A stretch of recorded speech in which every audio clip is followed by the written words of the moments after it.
everybody. Welcome back to another episode of The Fearcast. This is the podcast dedicated to OCD, anxiety spectrum disorders, and getting your life back. I am your host, Kevin Foss. I'm a licensed clinician specializing in these things. The Fearcast, for all of you who are new, is a podcast that is question and answer based. If you have a question about anxiety, OCD, social phobia, specific phobias, panic attack, any sort of thing that makes us nervous or scared, you can send a question in to me. I will read it, and I will likely put it up on a future episode, like you're going to hear here. Anyways, you can go over to fearcastpodcast.com to learn more about that. You can send in your questions there at the Submit a Question link or button there at the top, so you can send it to me there, and I will read them. So thank you all so much, everybody, for sending in your questions. I've got a ton of questions as a backlog, so if I ever get some extra time, I'm going to just bank a whole bunch, or, I'm just going to put out a double episode. Who knows? But if you want to go and ask me a question or give me some feedback on some of the previous questions, or if you want to add something, that would be great. If you are a return listener, if you like the show, if you don't like the show, could you also go over to fearcastpodcast.com/survey? That is where you can go on and give the show some feedback on what we can do to make the show better, what I can do to add to the show, subtract from the show, tweak the show just to make it a little bit better. I am trying to take some of that, some of the responses. Thank you all to all of you who have sent in some of your own feedback. I'm taking some of that into account, and this is going to be one of those episodes that I'm going to batch together. So this episode is going to be all about sensorimotor and hyper-awareness. So I've got 3 questions about sensorimotor and hyper-awareness OCD. The reason why I don't necessarily love the batched responses is that my fear is the responses from me will become rather repetitive. So I'm recording this bit before I answer the questions, so I don't know how repetitive they're actually going to be. It's going to be a mystery for all of us. So we're all just going to discover it together. We have to sit with the uncertainty. Maybe it's going to be different, new, and exciting. Maybe it's going to be monotonous and boring. Who knows? It's exciting, right? But without further ado, everybody, here are the questions.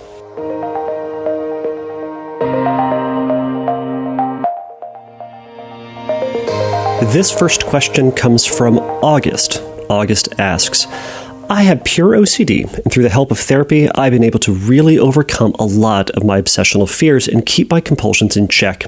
As of recently, I've been struggling with some hyper-awareness OCD and the obsession that things just don't look right. Have I seen things this way before? Have I always seen things this way? Does that look normal?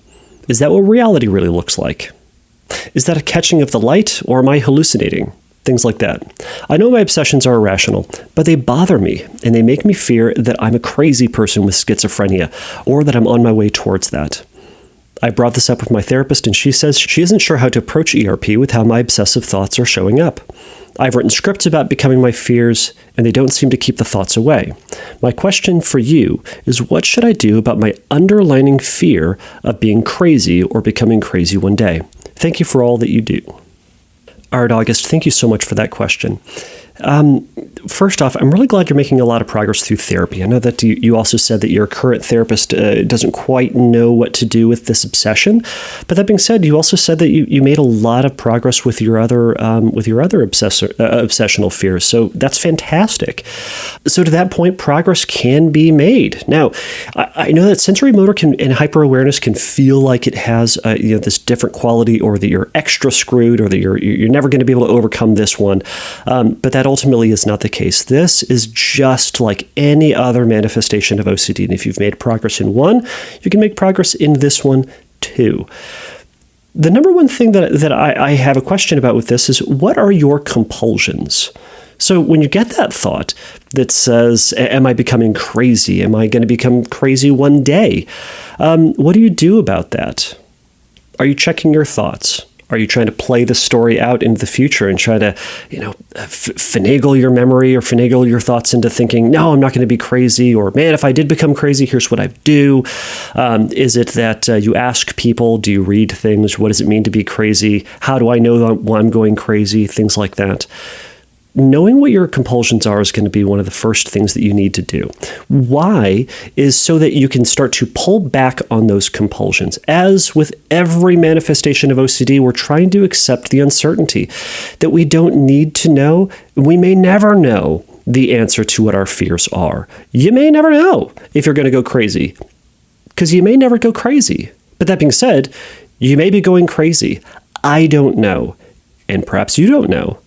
We're going to have to wait and see. When it comes down to it, we're going to have to wait and see. I know that sounds very scary, but that's the reality that we're in. And that's for you and me. We're both in this boat.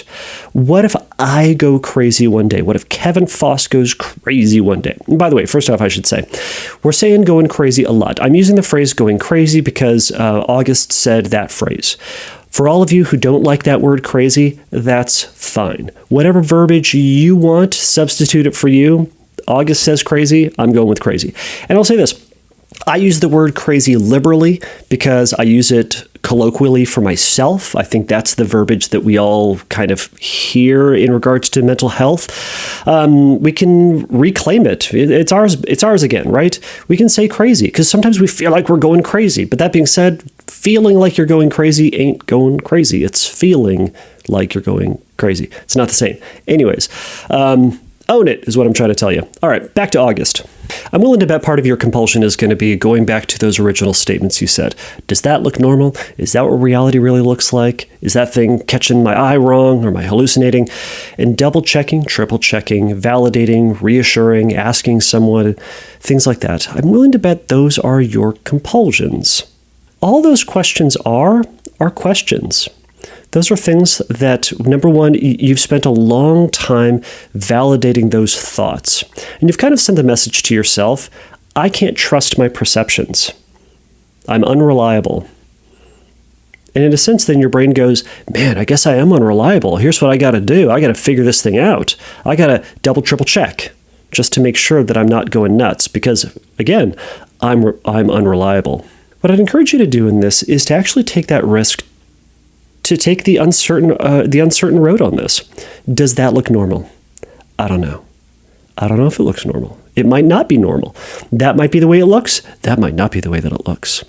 What you're doing with this is you're not saying, yes, it looks normal. You're not saying, no, it looks abnormal. You're saying, maybe. Maybe it is, maybe it's not.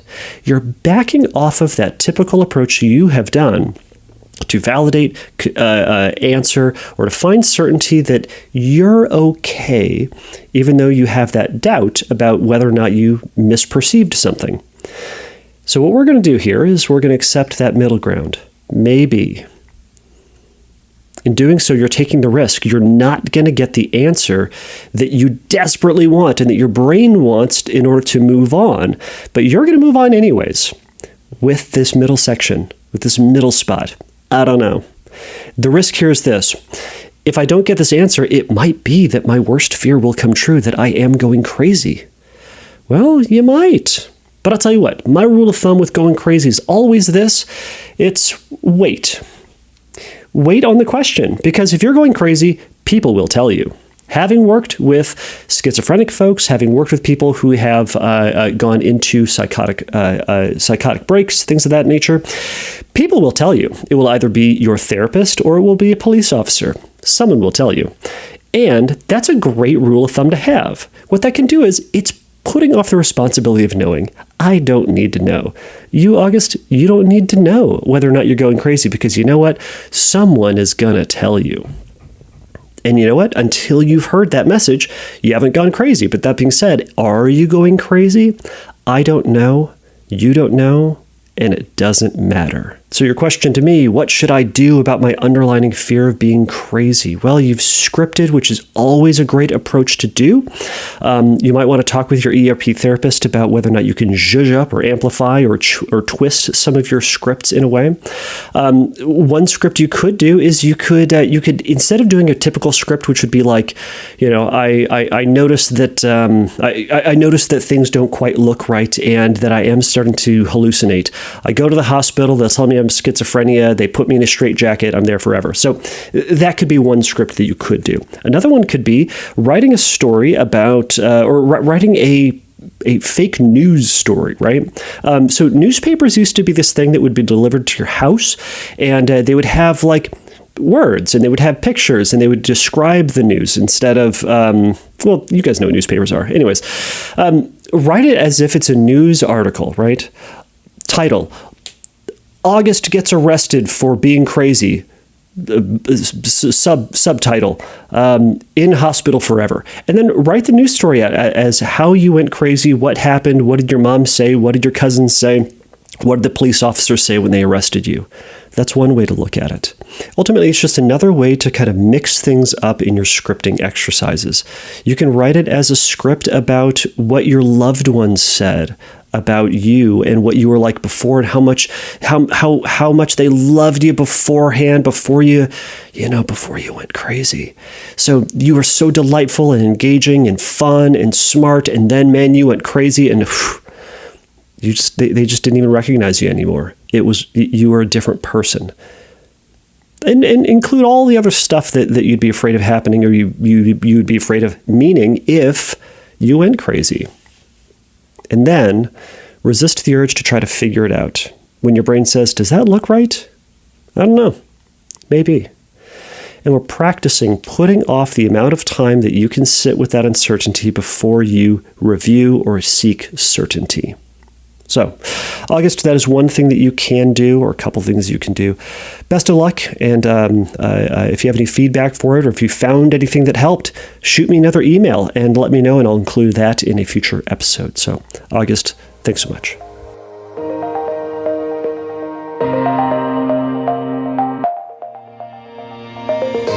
All right, this next question comes from Lucky Lou, is their name. So they said, I recently discovered, in quotes, I have sensorimotor and hyperawareness OCD. Last summer, I was, quote, diagnosed with OCD. Heart-wrenching and scary to me because, come on, labels can be satisfying but also scary. Anyways, my OCD has always been tied to my breathing.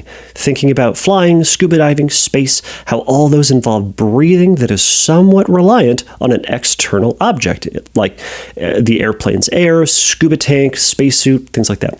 All of this is tied to death, my greatest fear.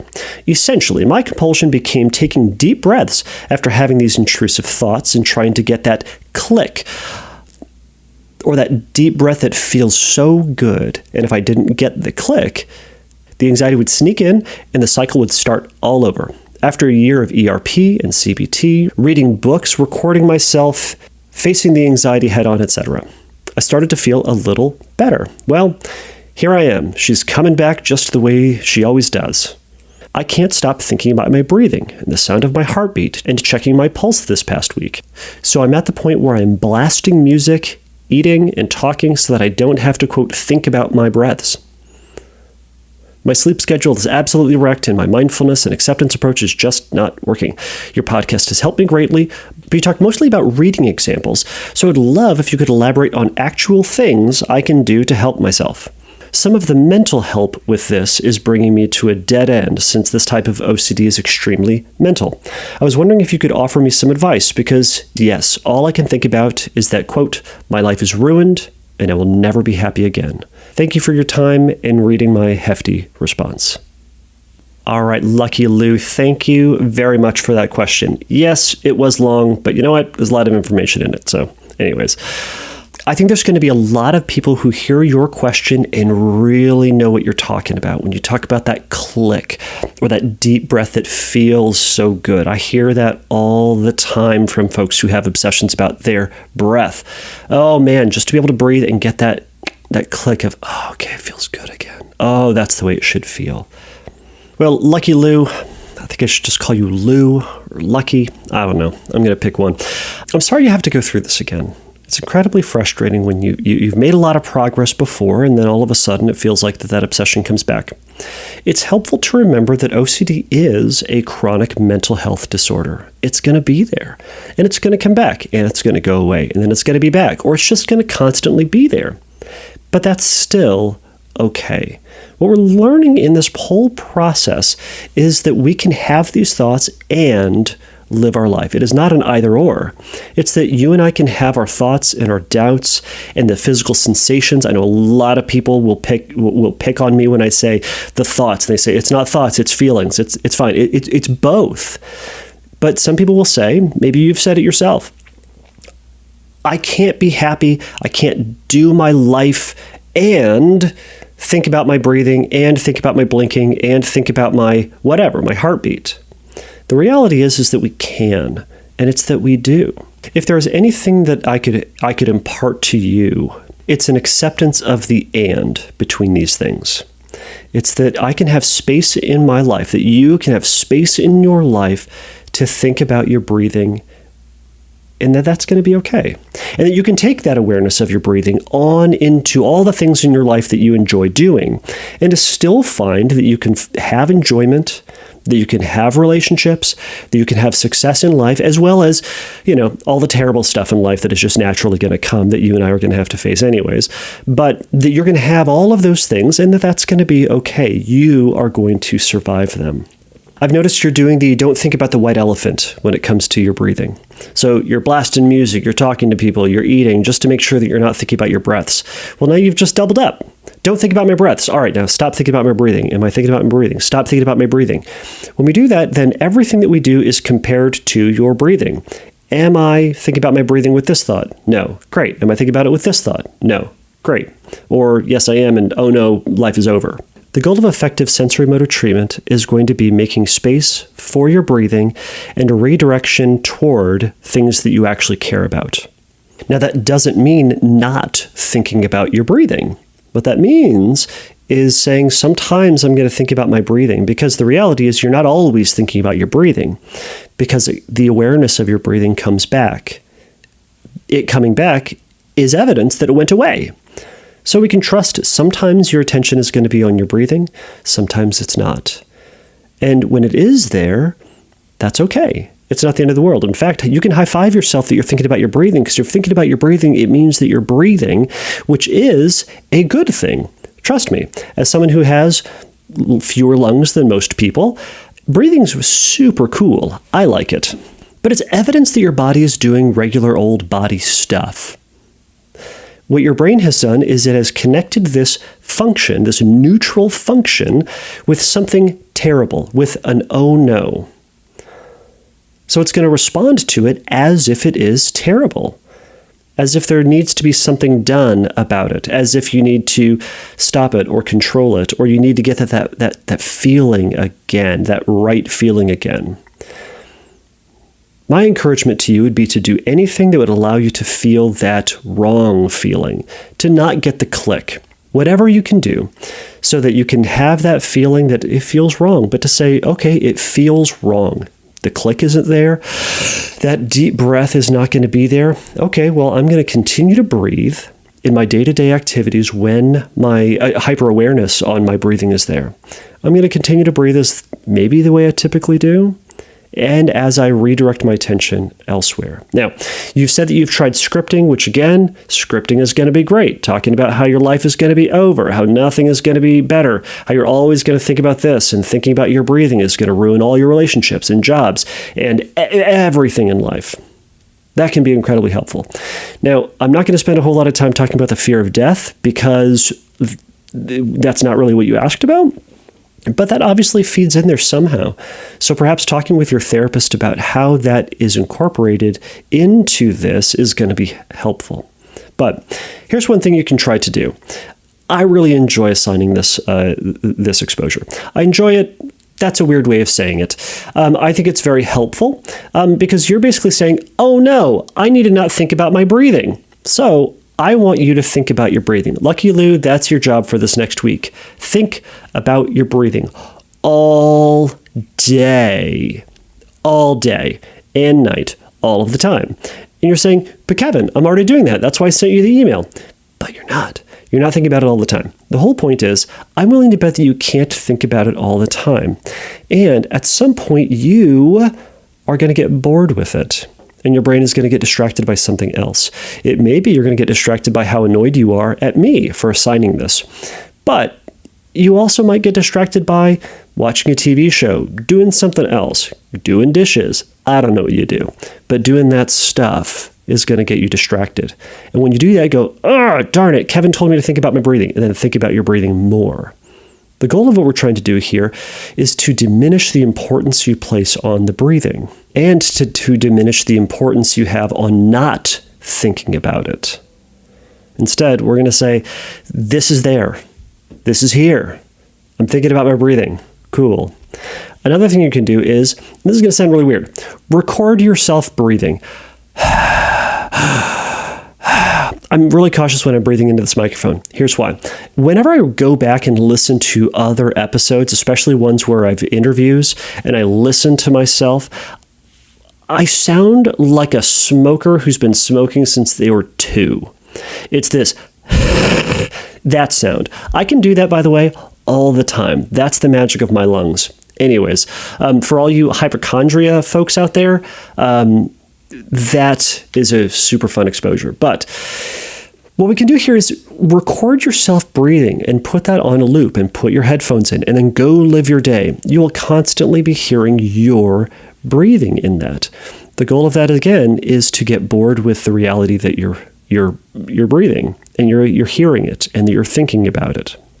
The goal is this: redirecting outward. We're trying to say, you know what? Yes, I am going to think about my breathing, and that's okay. And I'm going to think about my breathing while I go to the store and while I go for a drive and while I go to the gym.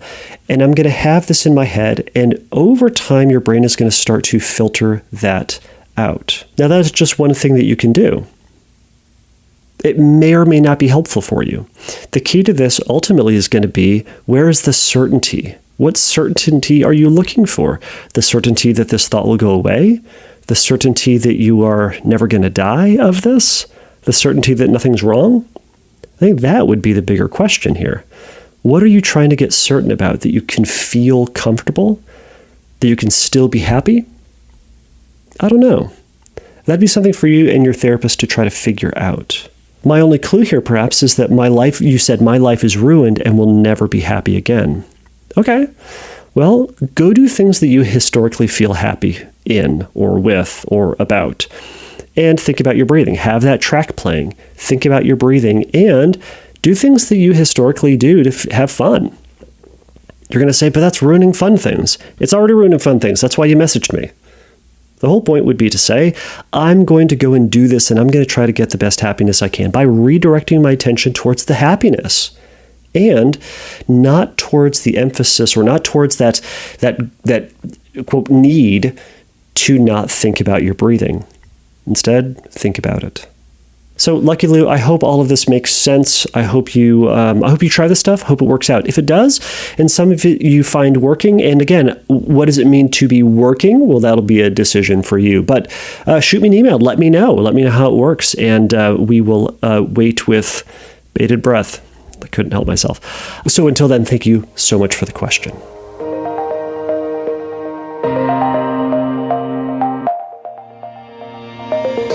All right, so this last question comes from Klaus. Klaus says, hello. I have had a fixation on my breathing for the past 6 months. Often, it feels like I'm not getting a satisfactory breath when I yawn or sigh. This leads me to attempting to yawn or even sigh even more until I feel a satisfactory breath, but the relief only lasts a few minutes. This pattern will cycle throughout the day, every day. I've seen a physician to rule out heart and lung problems. I was told this is all mental. How do I get this cycle to stop and go back to breathing normally? Thank you, Klaus. All right, Klaus. Great question. It's very, very similar to the previous question. Again, we're talking about breathing. Hopefully this answer does not become redundant, but I'm going to start with this. What does it mean to breathe normally?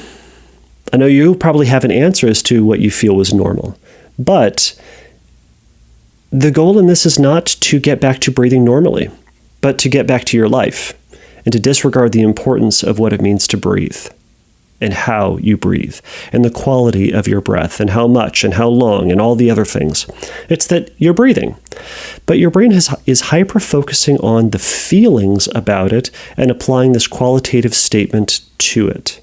The effort you're putting into making sure that you have this perfect or satisfactory or complete breath is the action that's actually making this thought worse. Now every breath is compared to the previous breaths. Did this one feel a certain way? Does it feel right? Does it feel wrong? As if that there is a right or wrong feeling. So simply put, you said, how do I get the cycle to stop? Well, stop the cycle. What that means is when you have a yawn or a sigh that doesn't feel right, acknowledge that feeling. Acknowledge that incompleteness, that non-satisfactory feeling, and sit with that feeling. Say, yeah, it feels wrong, tough. That's the way it feels today. These are my yawns today, and that's going to be okay. That's going to be the one that I get. And it's going to feel weird, and it's going to feel wrong, and it's going to, your brain is going to send off all these messages. Danger, you're screwing up, something bad's going to happen. Oh my gosh, take the breath, all the things. Because, again, you've told your brain this is what we do. When I feel this way, I do this action. Duh. And you're going to break that cycle. So instead of going through and trying to get the right breath, when you feel the wrong breath, you go, okay, I feel the wrong breath. My life is not going to be about trying to get good or right breaths. Instead, it's to go do other things. It's to go have a job. It's to go call your friends. It's to go whatever you're going to do again, right? That feeling of wrongness in your breath will eventually subside. It may not be quick, but it will go away. And that's great. So we're going to rely on that because, as I mentioned in the previous, or to the previous questioners, it comes back, which is evidence that it went away. So great. So break the cycle. Practice this week. When you get that yawn or that sigh that doesn't feel right, you're going to sit with this and say, okay, how long do I think I can go without making it right? I bet you can surprise yourself. Can you go a minute without getting that breath or that sigh? Try it again. Try it for that minute. After that minute, take that breath, try the sigh. If it still feels wrong, great. I did it for a minute just a moment ago. That means that I can handle this bad and uncomfortable feeling for a minute. That's incredible, right? Maybe I can handle it for 2 minutes.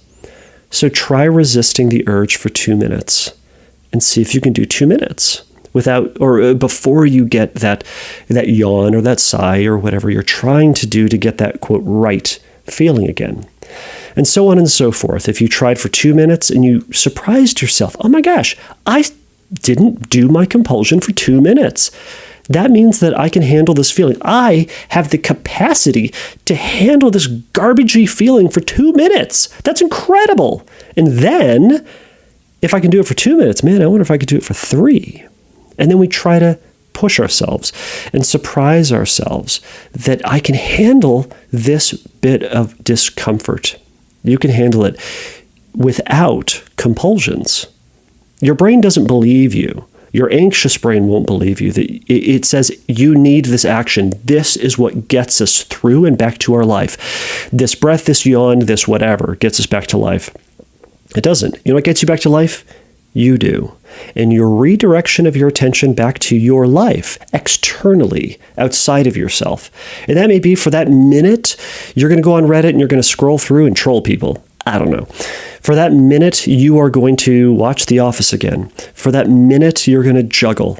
And you're going to turn your attention towards something else that is not your breath, that is marginally more important than your breathing, which is most things.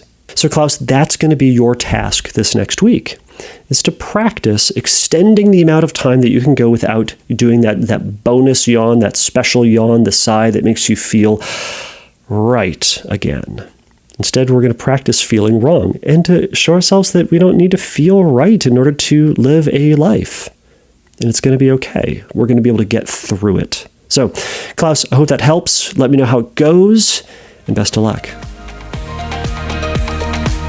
All right, everybody, you made it through this episode. We did it. 3 questions about hyper-awareness, sensorimotor OCD. Incredible, right, that we put them all together. The best part about this, everybody, for all of you who want other things and mix them up, I think I pretty much got through all of the sensorimotor hyper-awareness questions that I have in the banks, and now we're going to be getting a lot of HOCD and POCD and relationship OCD. And I got some TOCD questions, some transgender OCD questions in there. So we are going to have some fun, everybody, in mixing things up. Now, everybody, if you haven't checked it out, check out the Phobia Friday series. I'm putting these out on the Friday after I put out an episode. So they're still going to be every other week, but it's going to mix things up, some kind of in and out questions about, or in and out information about some phobias. This is just a 6-part series. If you like them, we're going to do more of them. If you have questions about phobias, great. I would love to answer phobias. Phobias are super fun and super interesting and super workable. That's the best part about them, everybody. Okay. Please remember, everybody, that the Fearcast is not a substitute for psychotherapy. If you have questions about therapy or need some extra support, go over to fearcastpodcast.com and go to the Find Help link, and there'll be some tips and tricks and things for you there. Please remember, everybody, if you also have a question that you would like me to answer on a future episode, go to fearcastpodcast.com. Let's go to the Submit a Question link there. I would be delighted to answer it. Feel free to also check me out. I haven't mentioned this in a while. Check me out over at Instagram. I am, to no surprise, Fearcast Podcast. Sometimes I put things up there that are funny. Sometimes I put things up there that are helpful. Sometimes I just put things up there that don't mean anything. But, trolling for likes, I suppose. Anyways, check me out there. Everybody, if you like the show, subscribe, rate it, offer a review. Ultimately, all of that just helps other people to find this podcast and hopefully to get some a bonus and additional help. Okay, everybody, until next time, take a risk, challenge yourself, and don't take your brain too seriously. Bye.